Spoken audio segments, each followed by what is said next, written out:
سب سے پہلے بات کریں گے وزیر خزانہ اسحاق ڈار کے مستعفی ہونے کے حوالے سے افواہیں گردش میں ہیں۔ وزیر اعظم ہاؤس نے استعفے کی تردید کر دی ہے اور اسی بارے میں مزید بات کرنے کے لیے ہم نے رابطہ کیا ہے ترجمان وزیر اعظم مصدق ملک صاحب سے۔ بہت شکریہ مصدق ملک صاحب، آپ نے جیو نیوز کو وقت دیا۔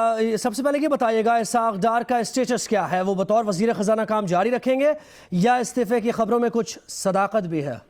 جی دیکھیے، استعفے کی خبروں میں کوئی صداقت نہیں ہے اور ہماری جو وزیر ہیں مریم اورنگزیب صاحبہ، انہوں نے بھی اس کی تردید کی ہے اور میں بھی صبح سے تردید کر رہا ہوں۔ قلم دان جو ہے وہ اسحاق ڈار صاحب کے پاس ہے، وہی وزیر خزانہ ہیں اور کوئی حکومت کے پاس ریزگنیشن نہیں ہے۔ میرے خیال میں کچھ کنفیوژن کریٹ ہوا ہے۔ میں نے ایک دو سٹیٹمنٹس دیں جن میں نے یہ کہا تھا، جو میں کہنا چاہ رہا تھا میں وضاحت کرنا چاہتا ہوں کہ کوئی بھی پالیسی ڈیسیژن جو ہے اس میں ڈیلے نہیں آ رہا، یعنی کوئی بھی اگر پالیسی کا فیصلہ کرنا ہے وزارت خزانہ کے حوالے سے تو وہ فائل وزیر اعظم صاحب کے پاس آتی ہے۔ مثلاً ہم نے یہ جو ابھی بانڈز کی بات چل رہی تھی، اس میں جو special assistant to the prime minister ہیں وہ بھی وزارت خزانہ کی ٹیم کو لیڈ کریں گے، کیونکہ ایک پالیسی میٹر ہے۔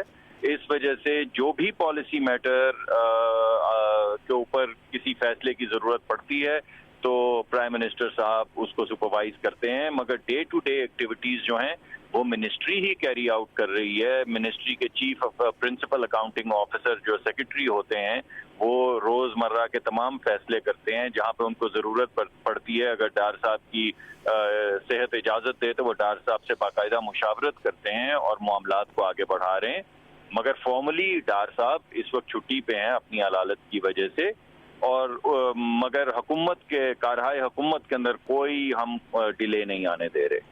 مصدق ملک صاحب، اسحاق ڈار صاحب کی صحت کے بارے میں کیا اپڈیٹس ہیں؟ ابھی کیسی ان کی طبیعت ہے؟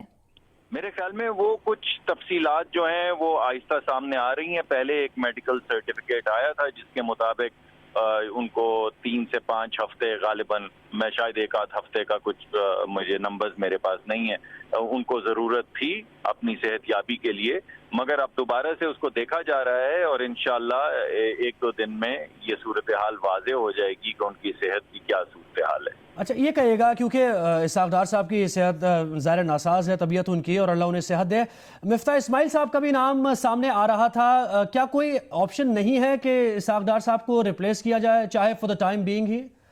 نہیں دیکھیے، جب تک تو اسحاق ڈار صاحب وزیر خزانہ ہے تب تک کوئی سوال نہیں اٹھتا کسی اور کے وزارت کا قلمدان سنبھالنے کا۔